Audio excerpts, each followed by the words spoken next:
Bonjour, bienvenue dans cette vidéo, dans cette troisième partie. Donc nous avons tenté de réparer cet ordinateur qui avait pris du café sur le clavier. Ça s'était infiltré et ça avait atteint la carte mère. Le client avait redémarré son PC juste après, donc ça a court-circuité la carte mère.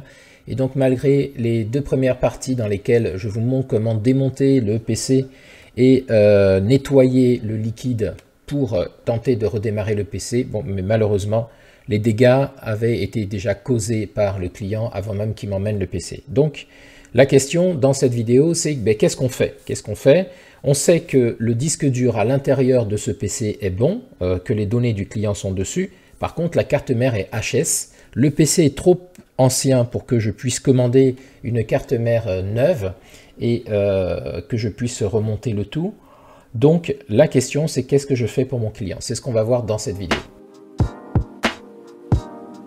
Donc du coup, la solution, c'est que j'ai appelé mon client, je lui ai proposé de récupérer donc les données qu'il y a dans ce PC et de le lui mettre dans un autre PC. Donc comme à la boutique, on fait du reconditionnement et c'est essentiellement les solutions que j'essaye de promouvoir, c'est plutôt que de racheter des PC neufs, de remettre en circulation des PC qui sont reconditionnés. Donc ça va permettre à la fois de faire du bien au portefeuille de mes clients, puisque c'est des PC qui être entre 250 et 300 €, mais avec une garantie d'1 an, puisqu'ils sont reconditionnés à neuf. Alors à neuf, entre guillemets, la carrosserie est d'origine, c'est juste le disque dur dedans qui est neuf, avec les données du client et un nouveau Windows au propre. Donc ici, qu'est-ce que j'ai proposé au client? Tout simplement de récupérer son disque dur à l'intérieur de ce PC, et de lui mettre ça sur un autre PC exactement identique. C'est un autre Asus, alors c'est pas le même modèle, mais pour le client, il va se retrouver avec la même dalle. Alors celui-là est moins puissant que son PC d'origine, mais il va récupérer son système. C'est un Windows 7 qu'il y a à l'intérieur de ce PC, puisque c'était un Pentium, et donc, mais par contre qui marche, qui démarre. Donc ce qu'on va faire ici, c'est qu'on va transplanter tout simplement le disque dur avec les données sous Windows 10 dans cet Asus. Ça va nous permettre de pouvoir donc redémarrer le PC sur ce nouveau candidat. Donc le client ne sera pas trop dépaysé, il s'en sort avec un tarif pas trop mal, parce que pour 150 €, il va réussir à récupérer donc un ordinateur qui est exactement le même que celui qu'il avait, et avec en plus ses données dedans.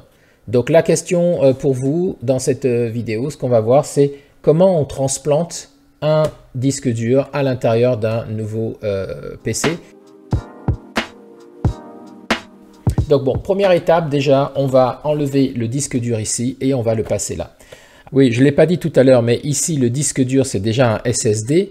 Donc c'est pour ça qu'on ne va pas proposer au client de cloner son disque dur actuel sur un SSD pour pouvoir mettre le SSD là. Mais ça aurait été une solution. Imaginons, donc je reprends, imaginons que ici, j'ai un disque dur qui soit mécanique et qui fonctionne.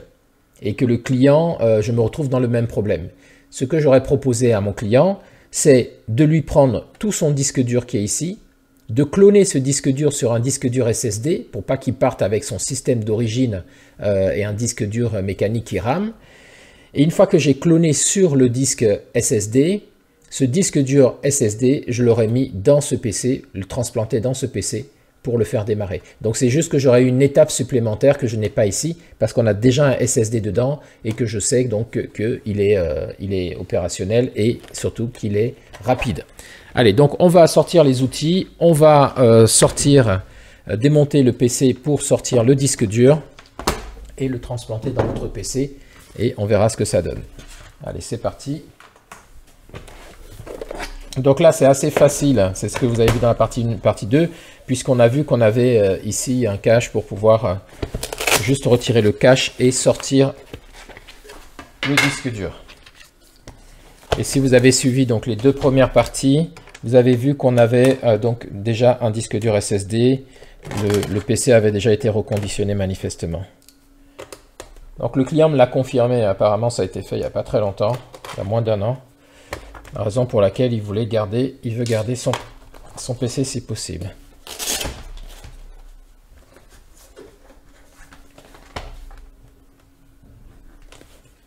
Alors, c'était déjà compliqué la première fois pour retirer ça. En principe, ça coulisse juste en le levant, mais là...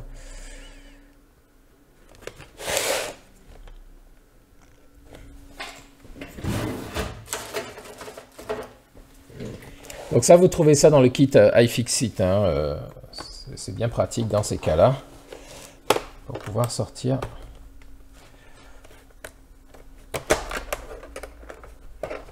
Des couvercles récalcitrants comme celui-ci. Voilà, donc voilà notre disque dur ici.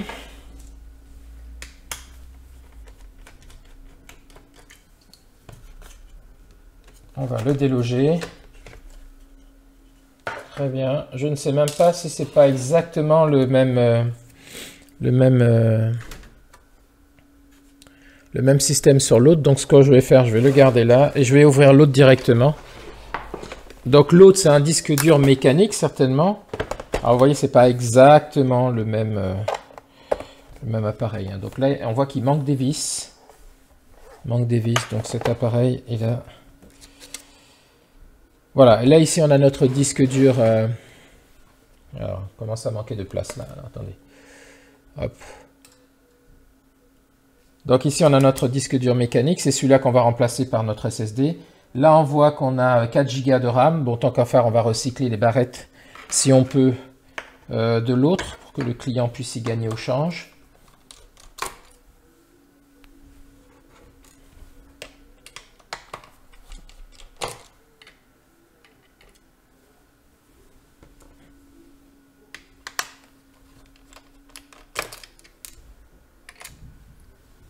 Alors celui-là c'est un K73SD comme Asus. K73S. Et c'est un Windows 7 dedans. Hein, donc il est moins puissant que celui-ci qui était livré avec du Windows 8 manifestement.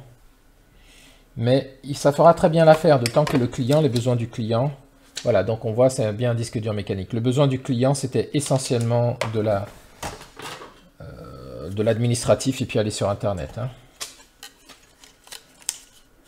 Exactement le même support, donc on va retirer les vis et puis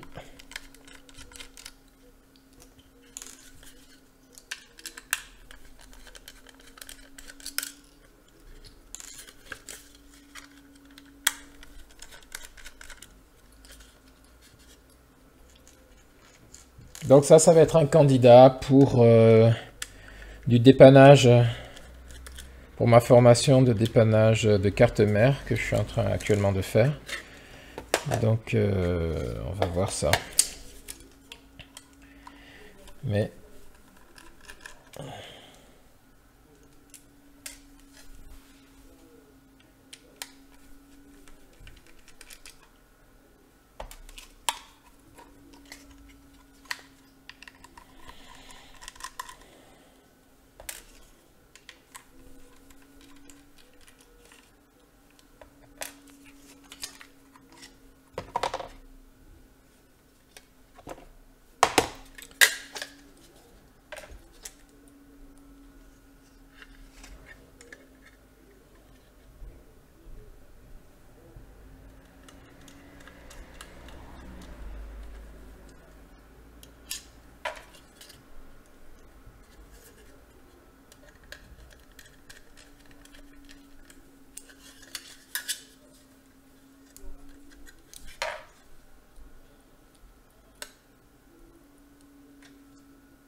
donc c'est assez rapide, hein. Ça va être très rapide cette histoire parce que une fois qu'on va mettre ce nouveau disque à l'intérieur, qu'est-ce qui va se passer? Le Windows va s'adapter au nouveau système en chargeant les pilotes qu'il lui faut. On va faire les mises à jour pour adapter les pilotes manquants. Et puis après, c'est tout.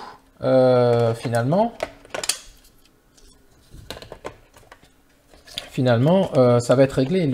On va retrouver exactement le même environnement, le même bureau, l'espace de travail. Donc ça va être assez rapide.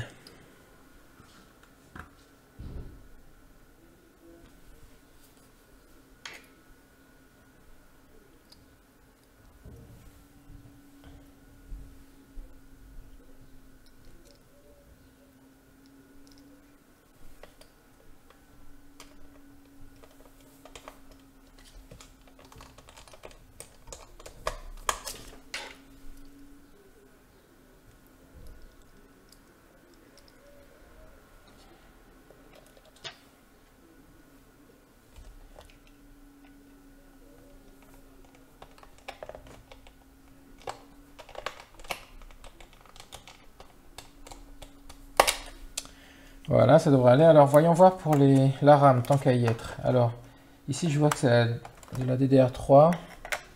Et ici, on avait quoi? Eh bien, c'est parfait, c'est exactement...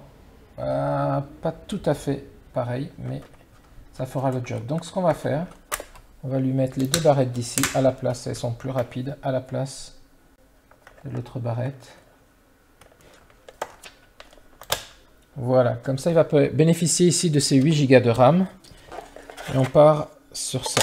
Ok, donc ça, ici, on n'en a plus besoin. Ah oui, il y avait même du café qui était venu. J'espère que la barrette de RAM ici... Ah. J'espère que la barrette de RAM ici, elle n'a pas pris du café parce que je vois qu'il y a du café. Il y a une tache... Ok, bon, on va prendre celle-ci. Alors, ce qui m'embête, c'est que c'est pas exactement la même fréquence. Bon, on teste comme ça. Si ça va pas, je changerai la barrette de RAM. Bon, ok. On a fait la transplantation. On va pas remonter tout de suite le PC. On va tester sans remonter le PC que ça marche avant de remettre le cache. Bon, ça, j'en ai pas besoin. On se le met de côté.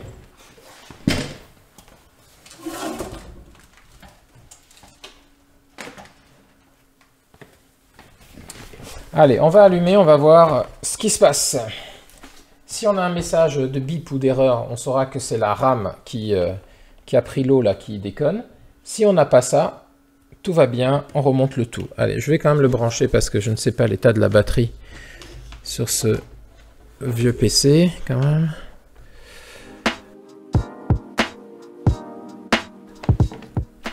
Alors, par contre, je pense qu'on va pouvoir utiliser la même alimentation. Oui, c'était le même. Ok. Donc là, on a la petite diode, c'est-à-dire que ça charge bien, le chargeur est bon. Allez, on allume, on voit ce qui se passe.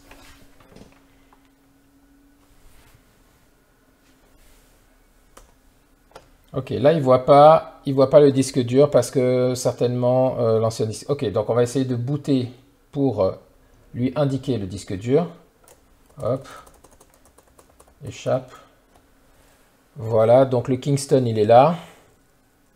Et on va lui dire de démarrer sur le Kingston. Ah non, il veut pas. Alors, peut-être que dans le BIOS, il y a quelque chose qui le gêne. Donc, on va essayer de démarrer sur le BIOS. F2, Supr. Non, ça va pas. Ici, F10. Inter Setup en bas. Ok, on va descendre dans l'Inter Setup. Très bien.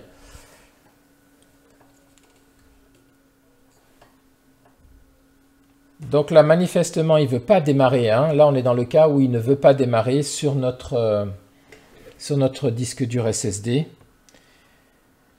La question, c'est déjà, est-ce qu'il le voit, le disque dur SSD? Manifestement, Legacy Support, SATA configuration. Donc, SATA configuration va venir là. Il voit bien un Kingston, 240 Go, ça c'est notre PC. Là. Il le voit bien sur le port SATA 0. Ok. Donc, il détecte bien le disque dur. Voilà, voyons voir maintenant dans la séquence de boot. Dans la séquence de boot, l'UEFI est disable. Donc ça, on peut le enable. Ici, dans les boot options, vous voyez qu'ici, il démarre sur le Slim, le DVD d'abord, et après, il y a le Kingston ensuite. Donc, ce qu'on va faire, on va mettre le Kingston en premier. Voilà, qui est notre disque dur. Et après, peut-être qu'il est installé en UEFI. Donc ici, il faut qu'on enable le UEFI. Donc il est en disable, on va le mettre en enable. Ça me semble pas mal. On va aller sur Security ici. On va voir est-ce qu'il y a des histoires. Save and exit. Il va bien démarrer sur le Kingston. Ok, donc là on est pas mal. On va maintenant descendre sur Save les changements et Exit. Donc ici. Donc en principe c'est F10. Hein. Allez, je fais entrer. Je dis Yes. Et on regarde ce qui se passe. Ah. Là, on est embêté. Pourquoi on est embêté? Parce que, manifestement, il ne veut pas démarrer sur notre disque dur. Donc, est-ce que le disque dur lui-même aurait pris quelque chose? Je ne sais pas.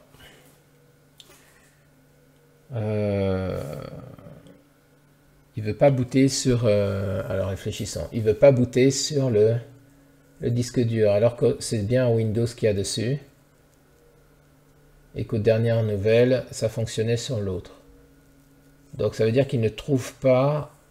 Ça boot media, c'est-à-dire qu'il ne trouve pas le MBR, enfin le MBR, il ne trouve pas le chargeur de démarrage de le Windows Boot Manager. Il ne trouve pas le Windows Boot Manager pour charger le Windows. Mais je suis quasiment certain que on a bien un Windows sur ce disque dur. Bon, donc ce qu'on va faire dans un premier temps, on va retirer le disque dur, on va le brancher en USB SATA avec le kit, l'adaptateur. Je vais ouvrir ça sur un autre PC et puis regarder si j'ai mes fichiers du client dedans.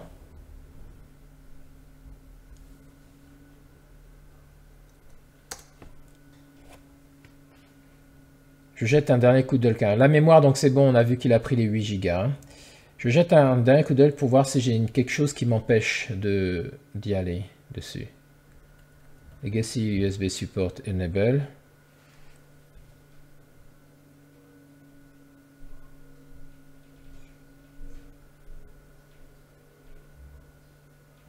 Ah ok. Donc ça, il nous dit quand même que si on désactive le Legacy Support, on passe automatiquement en UEFI pour pouvoir booter sur la partition EFI. Et ça peut être intéressant parce que si mon système était en UEFI et qu'il ne passe pas en UEFI totalement, ce qui va se passer, c'est qu'il va essayer d'aller pointer sur un MBR. Or, si c'est en UEFI, il n'y a pas de MBR dessus. Donc, ce qui pourrait expliquer le défaut. Donc, ce qu'on va faire ici, on va bien le mettre ici en Disable, ça. Voilà, on va bien le mettre en Disable.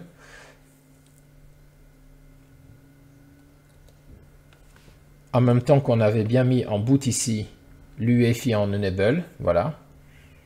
Et on va tenter avec ça, parce que ça pourrait être une des raisons pour lesquelles il ne trouve pas le chargeur, le Windows Boot Manager, parce que le Windows Boot Manager est sur la partition EFI, si le disque dur là a été installé en UEFI et non pas en MBR. Ok, donc on va faire un cvn exit, F10. Yes, et on tente ça comme ça. Non, trouve toujours pas le chargeur.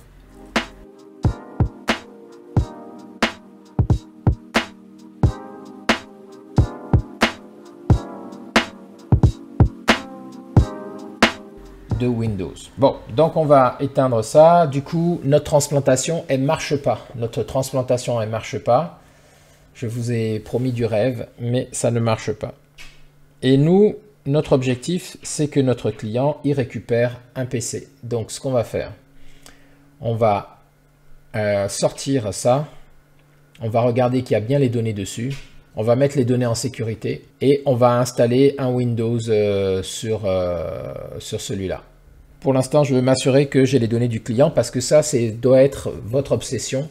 Ce qui compte ici, c'est pas de réparer le PC, hein, c'est ce que je dis à chaque fois. Le PC, le client, il est toujours prêt à en racheter un autre éventuellement. La seule chose, c'est de garder ses données. Il faut absolument conserver ses données.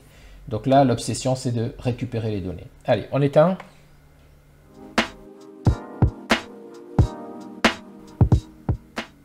Ok, on débranche. On retire.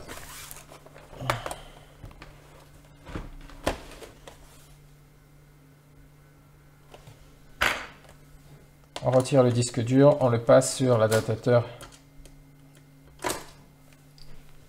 SATA USB. Alors, dans ce Rodrigue en live, je vous ai promis que je ne coupe rien, je vous montre tel quel. Et ça vous montre quoi? Ça vous montre qu'on est parti sur une histoire de café qui s'était renversé sur un truc, n'est-ce pas, sur un clavier. Et puis pour moi, c'était simple, hein, je suis parti sur l'idée que bon, bah, y a pas de problème. Là, on va faire quoi? On On va prendre le disque dur, il est bon, on va le mettre dans un autre PC et puis tout va bien aller. Et puis en fait, ça marche pas. Donc, ce boulot, on sait quand on commence, on sait des fois pas quand on finit.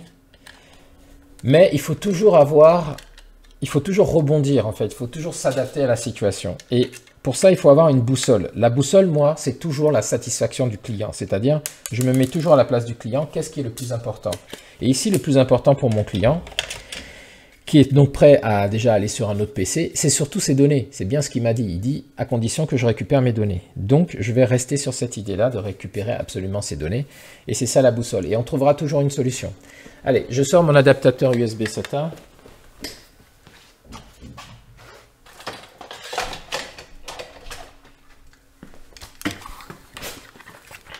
Voilà, c'est celui-là. Je vais brancher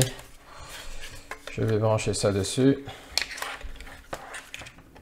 Je vais le brancher à mon PC et puis on va regarder ce qu'il y a dedans.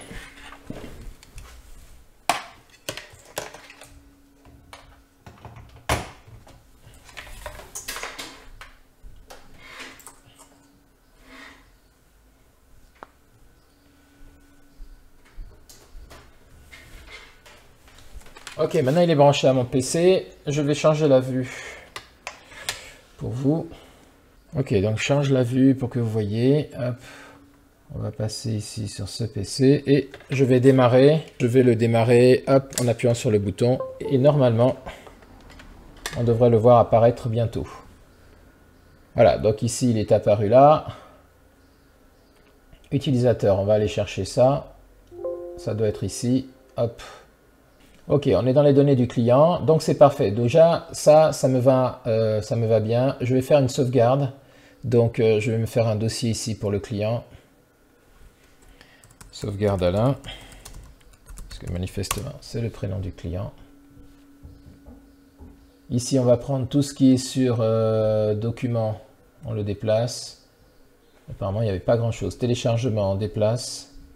Il y a un peu plus. Vidéo, on déplace. Il n'y avait rien. Ah si, il y a quelque chose. Musique, on récupère. Favoris, on récupère.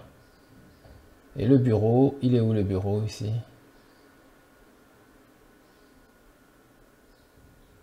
Voilà, c'est bizarre.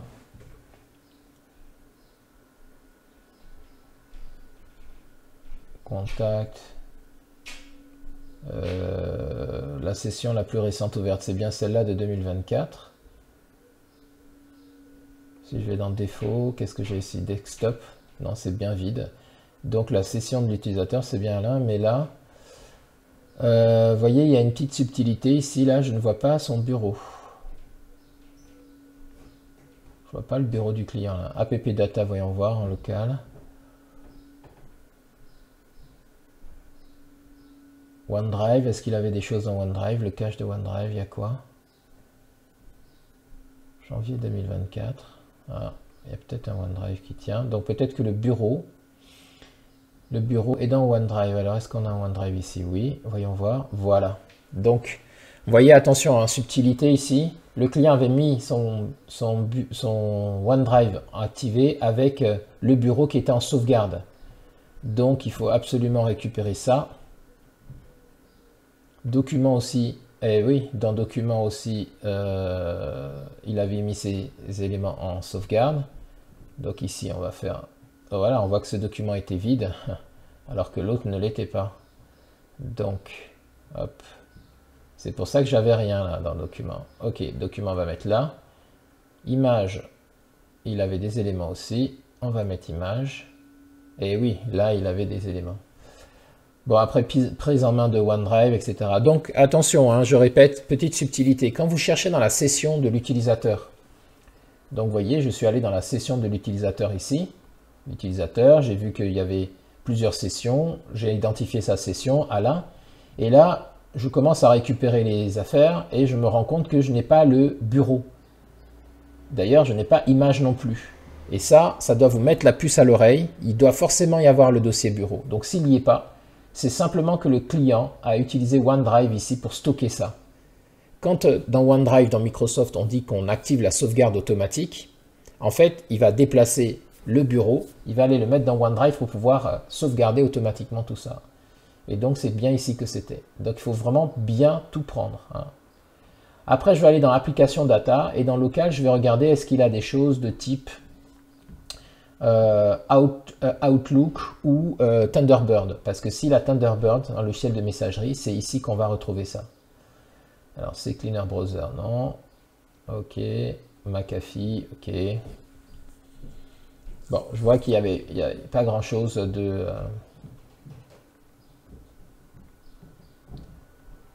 Ok, alors oui, il faut prendre dans l'application data ici, il faut prendre... Des fois, on peut prendre tout application data parce que ça va vous permettre d'avoir des éléments. Par exemple, s'il y avait du Google, il a ses caches Google ici dans Chrome, User Data. Vous voyez ici, on peut avoir des favoris, donc on peut avoir besoin de récupérer tout ça. Ça peut être intéressant. Bon, donc ce qu'on va faire ici, on va prendre... Alors, je vais prendre Google. Microsoft, ça m'intéresse moins. OneDrive, ça m'intéresse moins. Fichier temporaire. Qu'est-ce qu'il y a ici dans fichier temporaire? Pas grand-chose. Acrobat Reader. Ok, bah, je vais me contenter de prendre son dossier Google. Et quand je vais lui réinstaller Chrome, je vais écraser la version de Chrome que je lui ai mis par la version dans Application Data par le Chrome qui est ici. Et ça va permettre de réinjecter ces éléments. Donc je mets mon Google aussi ici. Donc vous voyez, il y a quand même 1 giga hein, de sauvegarde. Et ça va bien aller. Ok, donc une fois qu'on a ça, on finit de faire la copie de la sauvegarde. Et puis on va réinstaller donc un autre disque dur et on va faire une installation au propre. Donc on va faire une clean install. On est parti pour une clean install et réinjection des données derrière. Allez, je lui trouve un disque dur.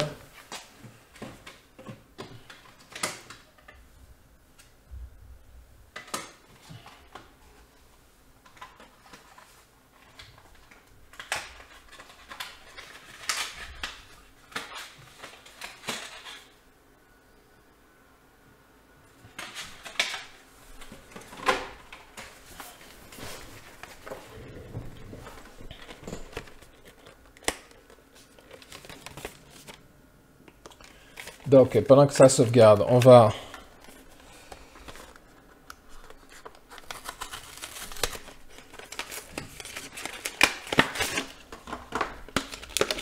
récupérer ça.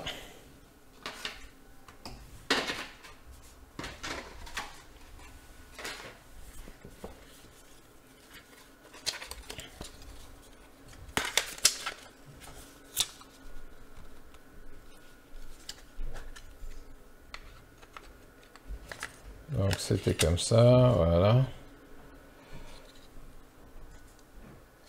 C'est comme ça. Voilà, ça va dedans comme ceci. Ok, allez, c'est parti.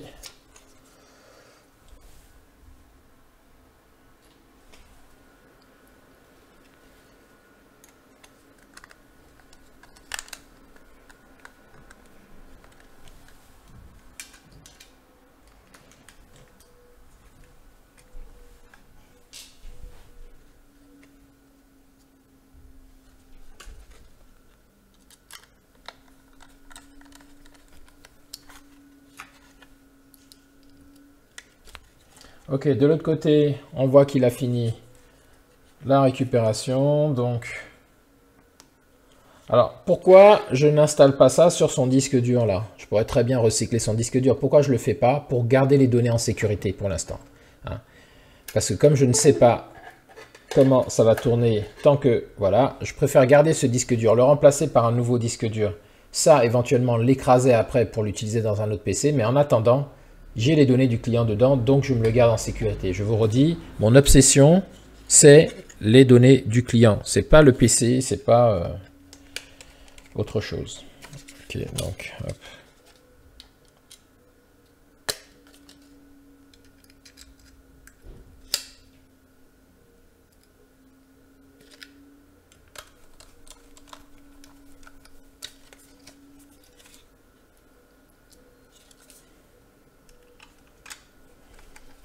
Bon là, ça se transforme vraiment en formation, hein, mon affaire là, parce que on doit résoudre tellement de cas avec différentes techniques que, en fait, on est plus proche d'une formation, une masterclass qu'une petite vidéo YouTube de dépannage. Mais bon, voilà, c'est comme ça. Moi, j'aime bien être généreux et j'aime bien aller jusqu'au bout. Donc, si ça peut vous aider, tant mieux. Je me suis planté là. Apparemment, c'est pas ça.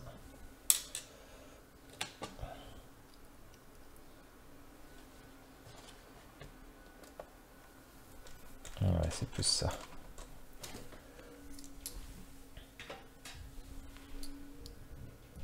Bon, donc on a un nouveau disque dur dedans. On va lancer l'installation de Windows. Hein. Alors, pour lancer l'installation de Windows, soit vous avez une clé bootable faite avec le Media Creation Tools. Vous avez votre Windows 10 dessus. Donc, allez voir la vidéo que j'ai faite à ce sujet. Ou c'est pour un Windows 11 ou Windows 11. Nous, on va utiliser la fameuse clé ultime sur laquelle j'ai tous mes systèmes. Hop, bon là je peux refermer hein, parce qu'on va plus l'ouvrir maintenant. Donc je peux refermer ça.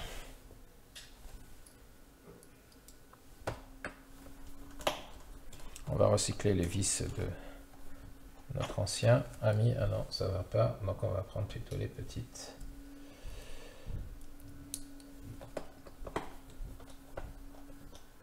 Ça va pas non plus. On va prendre les mini. Parce qu'il était sans les vis ce PC. Bizarre, mais comme ça. Voilà. Non, même pas. Alors c'est quoi comme vis? C'est des fines. Je dois avoir ça. Je dois avoir ça dans les mélos de vis.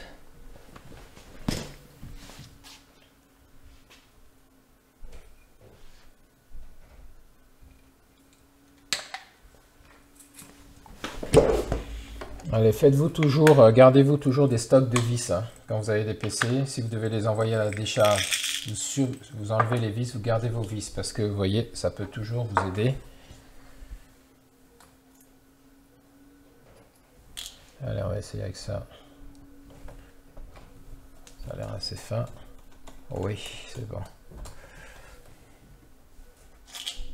Allez, on va lui mettre une deuxième pour pas qu'il perde ses affaires.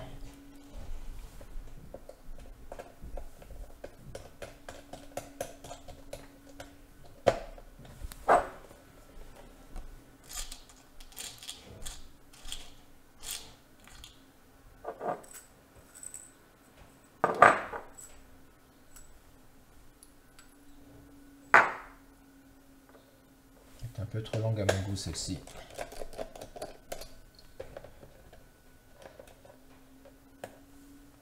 Quelque chose de moins long.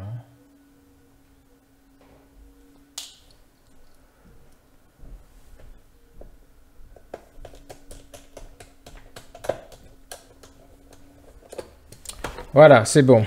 Allez, prochaine étape, on fait l'installation du Windows 10. Les mises à jour, on transfère les données du client et c'est parti. Allez, on se retrouve dans la prochaine étape.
Ok, donc, prochaine étape.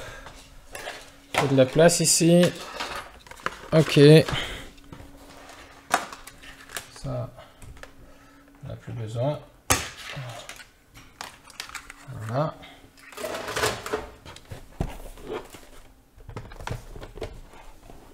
Bon, ce PC, il va falloir que je le nettoie aussi après. Hein. Je le démonterai complètement après l'installation. Parce que j'entends qu'il y a des bouts de plastique qui se baladent dedans. Ok, on va prendre notre clé de boot.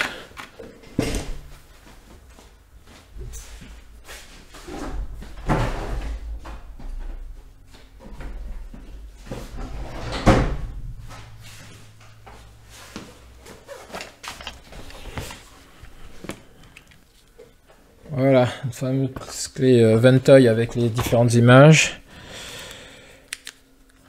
Ok, on va chercher un port USB bleu de préférence pour avoir de l'USB 3 ou 2. Voilà, j'ai rien, tout est noir. Bon, je sens qu'on va galérer.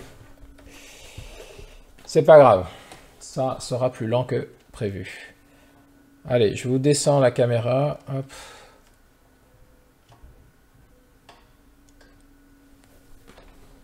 Ok. Donc là, ce qu'on va faire, c'est qu'on va booter sur la clé. On a donc un disque dur. Voilà. On a donc un disque dur neuf. Hein, je récapitule. On a un disque dur neuf dedans. Et on a notre clé d'installation ici. Ventoy avec une image disque d'un Windows 10 d'installation dessus. On va installer Windows 10 là. Et donc on va démarrer. On va booter sur la clé Ventoy. Donc pour ça, on a vu qu'avec la touche échappe, je pouvais avoir accès au menu de boot. Donc j'appuie dessus, j'appuie sur échappe directement. Voilà, donc ici il me dit de choisir sur quoi je veux démarrer. On voit qu'on a notre disque dur PNY là, 240 Go, c'est le nouveau disque dedans. Ici on a ça. Et après il nous propose de rentrer sur le BIOS. Mais il ne nous propose pas de booter sur la clé ici. Donc ce qu'on va faire, on va aller dans le BIOS ici, Enter Setup. On va aller ici dans UEFI boot, ok c'est bon. Sauf que maintenant comme on veut booter sur la clé, il faut qu'on passe en Legacy. Donc on va faire un disable ici. Ok. Ici on va aller dans les options de boot. Alors sécurité il me dit quoi là? Ok, là on est plutôt pas mal. Ici il voit pas, donc maintenant qu'on a mis en Legacy, en disable ici, ce qu'on va faire, vous voyez le Legacy Support il est disable. On va le passer en enable pour qu'il puisse démarrer sur une clé. Donc je le mets en enable ici. Et là je vais faire tout de suite F10 pour sauvegarder et sortir. Et je vais revenir à nouveau dedans pour qu'il le détecte. Pour appliquer donc les mises à jour et revenir dans le BIOS pour dire qu'il faut qu'il démarre sur cette clé. Donc je fais F10, je fais Entrée et je reviens ici à Échappe. Maintenant il a appliqué, vous voyez, il a appliqué le Legacy Enable et maintenant on voit qu'il nous propose dans le menu de démarrage, il va nous proposer maintenant de pouvoir démarrer sur notre clé USB qui est ici, la SanDisk. Donc je peux descendre dedans. Maintenant que j'ai... Ça c'est parce que j'ai activé le Legacy. Et maintenant je vais faire Entrée et il va booter sur la clé Ventoy. Voilà, donc on voit que il démarre sur Ventoy.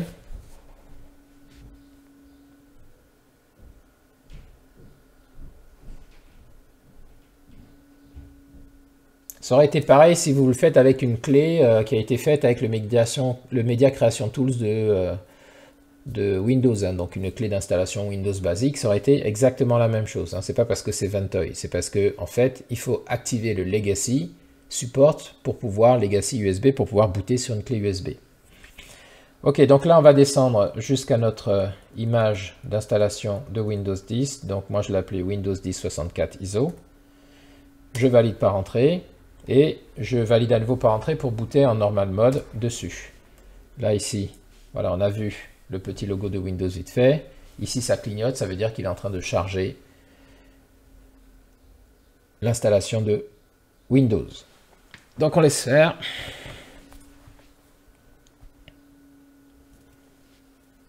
Bon, je sens que du coup, cette vidéo, vous allez la voir en 3 parties, très certainement, parce que c'est tellement long maintenant que ça ne pourra pas tenir sur une vidéo, YouTube va pas vouloir. Donc je vais vous faire trois parties pour tout ça. D'ailleurs, même peut-être que cette troisième partie, il va falloir la faire en 2, parce que je ne sais pas depuis quand je suis en train de filmer. Mais ça va être un peu trop long. Et comme je veux rien couper ni accélérer, il va falloir que je vous fasse peut-être 4 parties dans cette histoire. Bon, donc là, il a vu notre affaire. Alors, je vais aller vite ici. Hein. Vous regardez toutes les autres vidéos d'installation. Hein. Allez, on fait installer.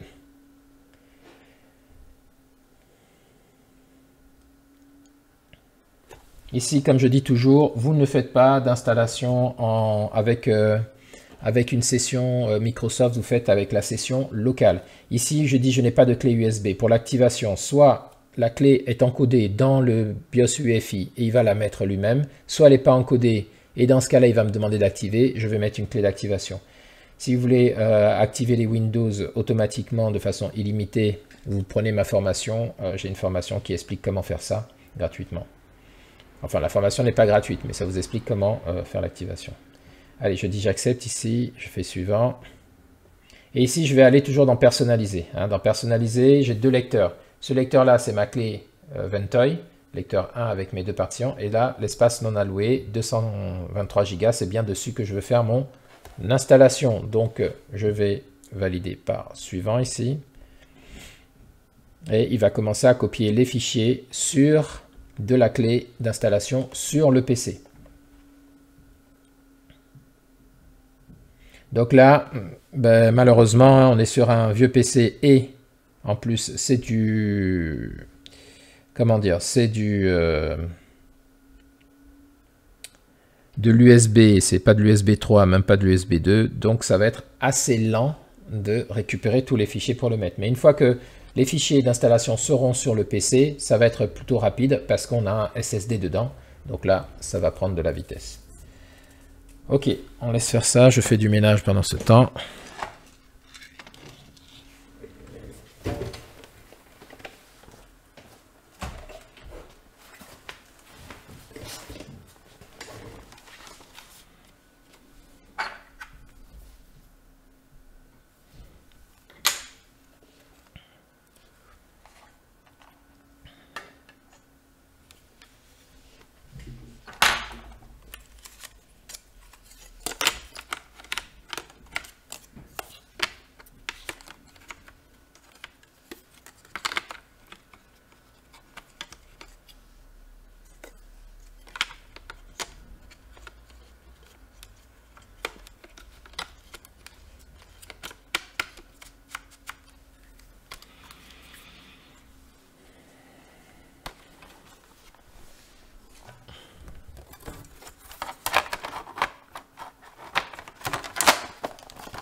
je sais pas si c'est offert c'est offert pour celui qui est fête son anniversaire, c'est juste qu'il faut prouver avec une carte, non? Ça doit être le jour même, enfin je sais plus leur truc là, c'est quoi. Bah ouais, mais le problème c'est de réussir à les avoir. Si, si, la dernière fois je les ai eus, ouais. À mon avis, les cuisines sont ouvertes et pour la réservation dimanche à 10 h, ça devrait faire. Donc je vais les appeler là. Je vais les appeler là. Ouais. Donc ça fait. Alors, ouais, je te tiens au courant. Allez, à tout de suite. Enfin, tout de suite, non, tout à l'heure. Ah merde. Alors là, ça a redémarré. Donc il ne faut pas laisser la clé. Hein. Là, je sors la clé. Il ne faut pas laisser la clé, sinon ça va vous faire ça. Voilà, sinon il va scanner la clé en pensant que c'est un disque dur. Donc voilà, il faut retirer la clé dans les temps. Allez, voilà, là c'est bon, il se met en démarrage de service, donc c'est bon, il a rebouclé dessus. Allez, on le laisse s'installer.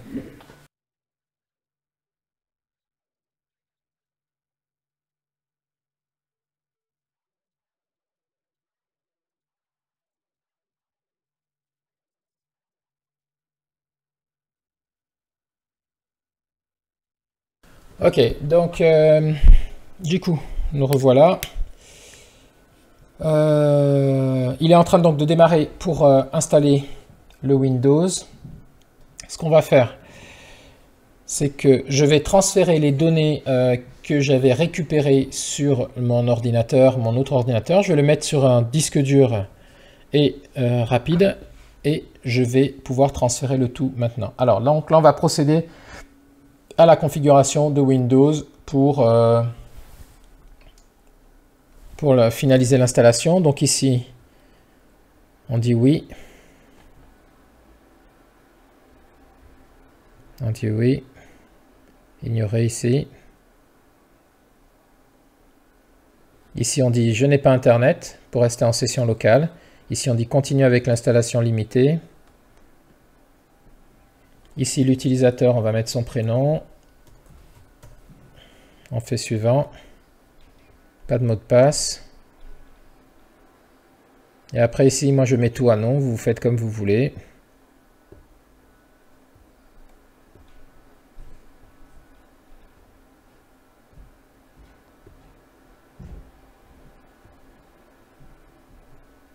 Je veux pas de Cortana, donc je dis pas maintenant.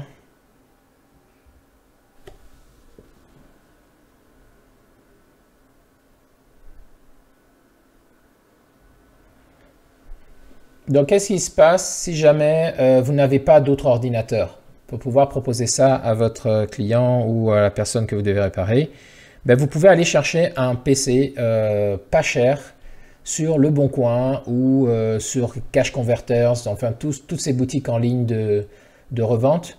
Pourquoi vous allez prendre ça là-bas? Tout simplement parce que dans la mesure où le PC démarre et que là vous allez partir sur un nouveau PC avec, je veux dire, un disque dur neuf, et un Windows que vous allez installer vous-même, vous vous en fichez de savoir si le disque dur dans le PC que vous allez récupérer ou le Windows que vous allez récupérer comme ça, il marche ou pas, puisque de toute façon, vous allez le changer. Donc ça vous permet d'avoir des ordinateurs à très bon prix, pas cher du tout, hein, des fois moins de 100 €, vous allez pouvoir trouver quelque chose, et là, vous allez pouvoir mettre dedans, le reconditionner vous-même avec ça. D'ailleurs, donc là, je suis en train de finir la formation sur le reconditionner le PC. C'est un peu ce que je vous montre là, ici. Et vous allez pouvoir donc accéder à cette formation dès demain, donc dès la semaine prochaine, donc dès le 8 avril. Et en plus, vous allez avoir une offre de lancement pour la sortie de la formation. Donc, ceux que ça intéresse de pouvoir réaliser ces reconditionnements de A à Z, avec toutes mes astuces et mes techniques, et tous les cas possibles, tous les scénarios, je vous recommanderais d'aller la prendre. Allez, donc là, on est bon, on vient d'installer le Windows 10. Donc, ce qu'on va faire maintenant, c'est démarrer les mises à jour. Et donc, pour ça, premièrement, déjà, on va connecter à Internet. Donc, moi, je privilégie toujours un câble RJ45 parce que c'est plus rapide que le Wi-Fi.